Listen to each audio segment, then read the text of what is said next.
Welcome to a collusion between Joaquin, that's me, of Blazing Heart Productions, and the one and only Eli Mazzei. In the shop is just some rough footage of us hanging out. We didn't really plan on shooting, but I brought my camera anyway, and we decided to begin getting used to the idea of shooting this DVD that we're going to put out very soon in conjunction with Glasscraft.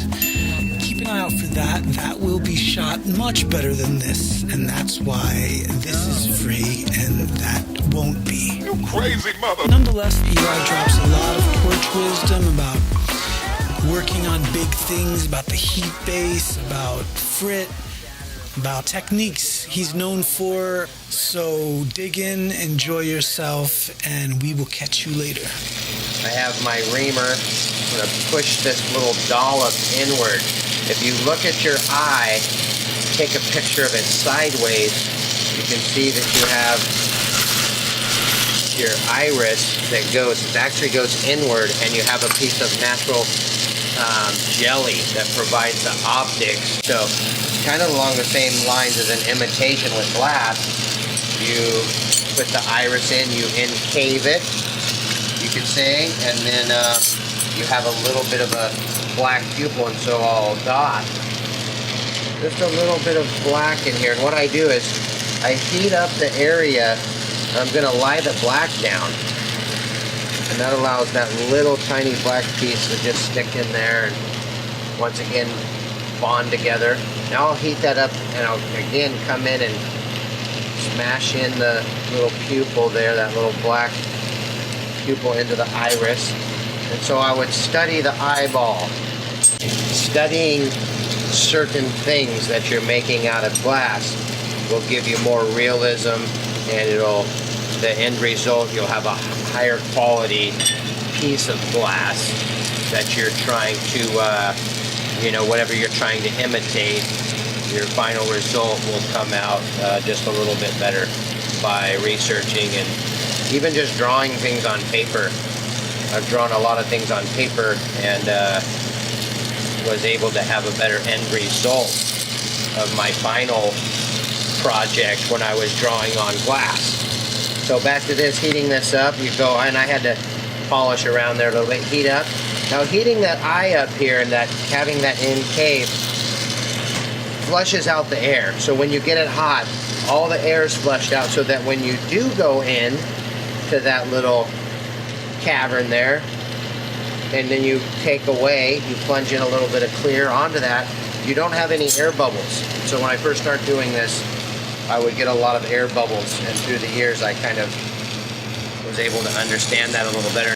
So now what we're going to do is I've got a little bit of glass color here. It's made by North Star.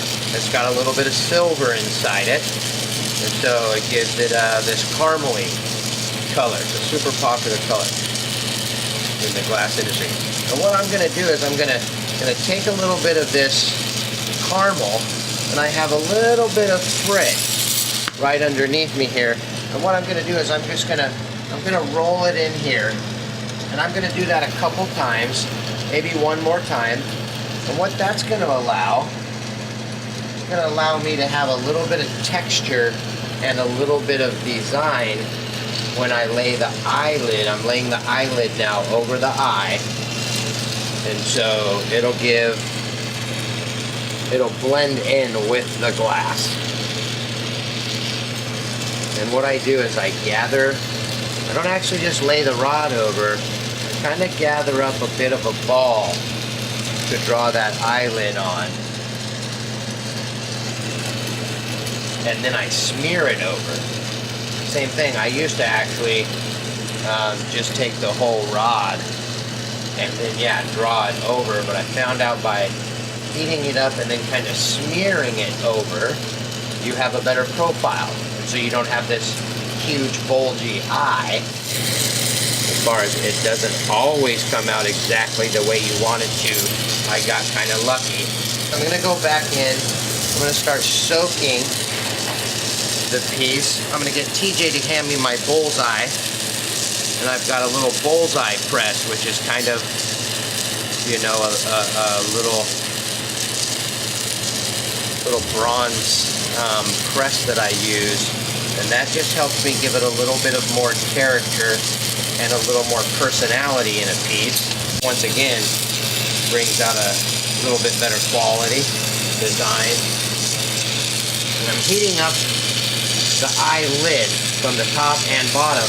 I'm coming in with my knife and I'm carving upward, and it's really just giving this a little more detail.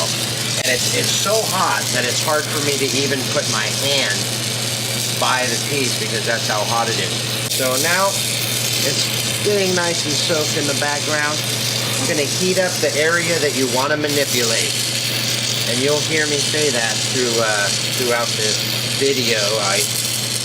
Something that you just have to keep telling people on some things when you just like any other, you know, class that somebody teaches. There's certain basic fundamentals that have to be covered. You have to know how to dribble and shoot before you play basketball. And so some of these things I might say over and over again just to really get through to you and give you a real glass workout and get your glass exercises going here. So back to even heating up underneath the cup a little bit. A lot of the times the thickest point on the cup, for the ones that I do, especially because I like to do liquor cups, they have a thick base. And so you definitely have to come back in and heat up and soak the most crucial spot, the most stressed out spot if it's going to crack, which is in the base. So I really went back in here and I gave it a really good soak so that I don't have to worry about it stressing out, and in turn it doesn't stress me out. Because you know, once the glass gets stretched out and it cracks, you do the same thing. You get stressed out. I don't crack anymore, but I used to crack in the beginning. I'll heat this up. And then I'll come in with this press I've been talking about. A little bullseye. I might not go overboard necessarily. I might just do, this is a big cup, so I might do 4 or 5 presses. Now, a lot of times people will go to press on something like this, they'll press too hard and the cup will go flying. So I want you to beware, because I still do it and it's just natural. And I think after 20 years almost of doing glass, I still do it. And so I can't say that it's wrong to do, because it's part of the learning process. So there we go, I've got 3, and you can kind of see those little press marks on there. And I might do, just to get one really more in the spotlight, I did some on the back there, but when we're drinking out of this cup, when we're showing this cup off, obviously I'm just doing one eye on one side. The focal point will be by the eye, and so I'll put one of these little stamps right by that eye so it gets a little more exposure. Then I come in with my paddle here, or my reamer if I pushed in too much, and that helps me bring that out. And then I might just do one more also, maybe down here. And I'm not going to do it exactly straight down. I'm going to go down a little bit and to the side. And what that does, that promotes the whole abstract idea of not lining everything up. And I think that's going to be enough for those 2. And then I have a circle punch. It's actually a joint, a ground joint holder is what it is. Yeah, so it holds ground joints, but I found out that you can also punch holes with it. You can heat it up and have some oil, and this gets really hot. You can dab with it even. So it's like, I did that on a live show and the crowd went wild. I said, watch what I'm going to do with this. And they're all wondering, I'm doing this push thing, I'm using it as a joint thing, and yeah. They like did the wave.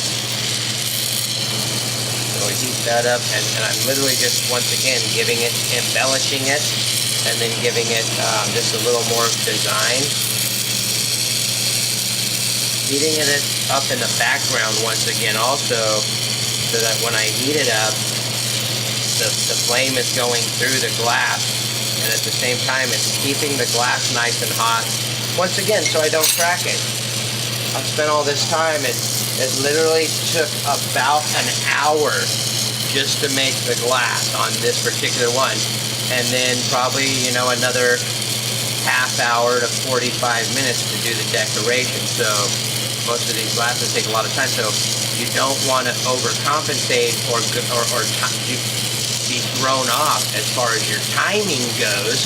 You have to know your timing of how to keep this object hot. Same thing, there's like an oven and a schedule, but it happens in the flame, and that oven has to be so hot to keep this piece going, or you know, you'll burn the cake, you know, pretty much. You ruin it and you crack it and it's gone. So there we go. Back to heating up the eyeball here. A little bit of the silver comes off from the actual color, and it goes on the eyeball. So what I do is I go in with an intense little flame, and it actually blasts the gas off, which is a gas vapor that landed on the eye, and it takes this film off, and you can see the clarity of the eye. Now what I'm doing is I'm heating up, once again, a little round dollop of glass. I'm putting it back into the Brit. And then what I'm going to do is I'm going to build up kind of a little suction cup area, and that's where I'm going to inlay a horn at. So I'll do, on this particular one, I'll do a purple horn. It's actually called pill poppin' purple.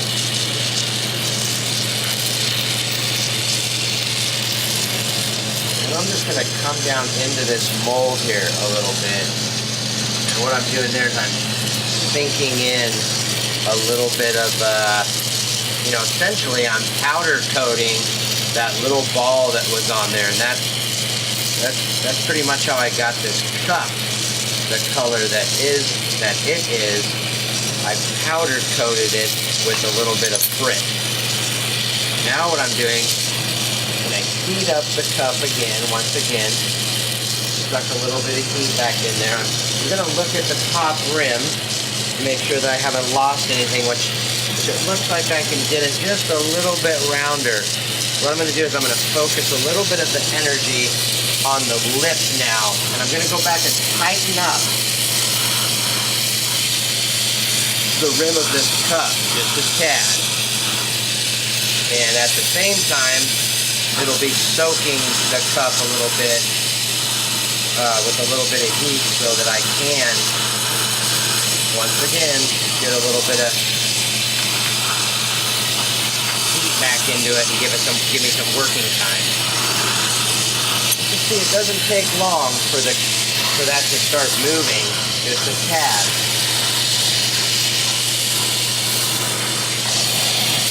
When I come in with my paddle, just do a little bit of and I can feel it, and I can see it, and I can just, and it feels good. I mean, to be able to just make sure that it's nice and level, and that it's the tightest, best, you know, quality in the piece that I can provide. On something like this, I take my time. On something that's a little bit smaller than this, you have lots of time, and it just goes faster because it's less energy that you're putting into it. There's a lot more to think about doing this, and so the little ones still have a lot of quality, but these bigger ones get even that just little bit of extra attention, and that's why a lot of times, you know, in the art world, something, you know, out of somebody's realm or something that might be a little more challenging will end up costing. So, because of the time. So here we go. Just look at this a little more, and I say to myself, I like it. I got a little more here. And I do this kind of ring thing here where I come in and we just kind of, I just feel it like that. There we go. There we go. Now coming back to heating up the puck just a tad and putting a little, now that I have the cup nice and hot too, I can come in here and immediately work on that little nub that I put on here just a little bit ago. What I'm doing is I'm heating the top of them. I don't actually heat the side. I heat the top part of that little dollop, that little round marble. And I'm going to put the horn coming out from the top, and it went in just a bit. So I look inside, and I might just push that out just a tad. And then I have, once again, my tools that I'm constantly looking for on my space, because they're easy to get lost in a little tool pile and a little glass pile on the table. So going back to that little nub, I come in with my tool. Look at this little indention there, and that helps it look and promote this kind of ribbed little look over the horn. You know, or the hood of the head, where a lot of times you'll see that come out. Okay. Now I'm going to put this inside that little hole and build it up and kind of draw it out.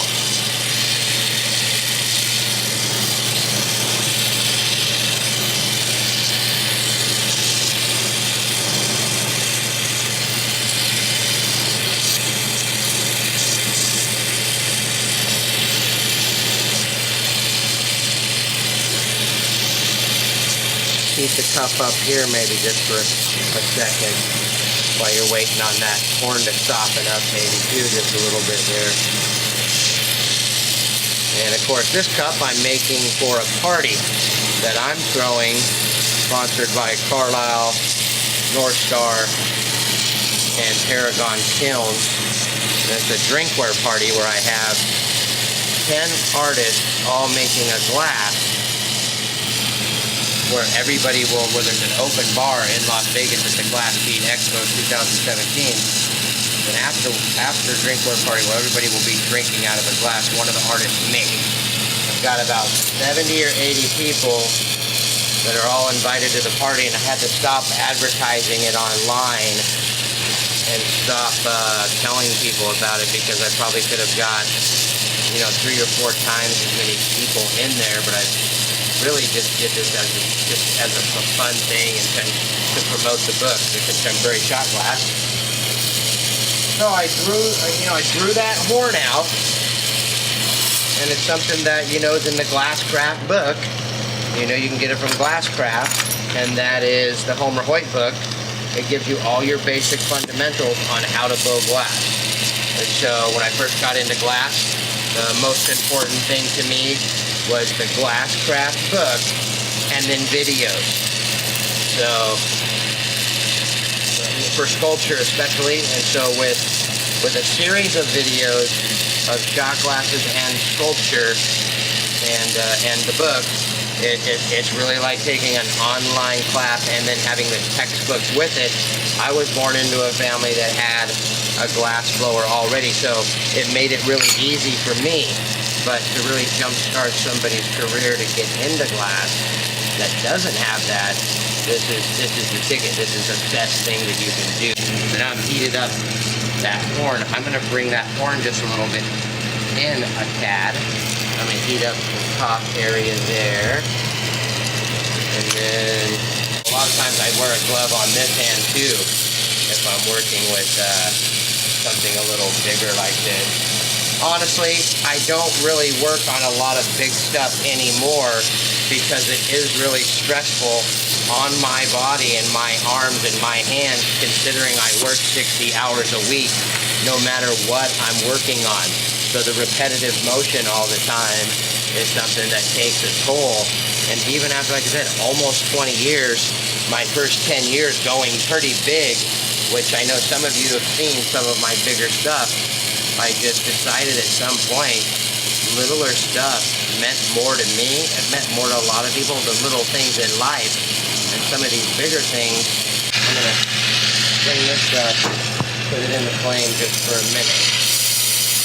Get it soaked in just a tad. They use graphite to cool nuclear warheads. So this stuff can really take the heat. It absorbs the heat really well. And that's why they use it for that. They use it for all kinds of different stuff. But for glass it works really good. And now this pad's nice and hot. I don't have to worry about, once again, this piece getting stressed out. I've got a little bit of old school kiln. Whoa, that would have dropped, that would have sucked. Some old school kind of kiln tubing, which is really asbestos that's on top. You can't get it anymore, but it helps me not scratch my piece. Come in here, I'm just gonna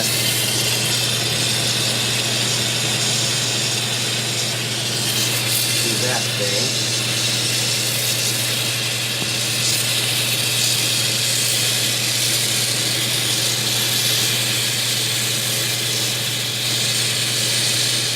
And then you know here we go. And then just kind of spin it like a pottery wheel a little bit. Just checking to see something's on there burning. I don't know what the hell that is, but yeah, I'll do that. Got a spoon here.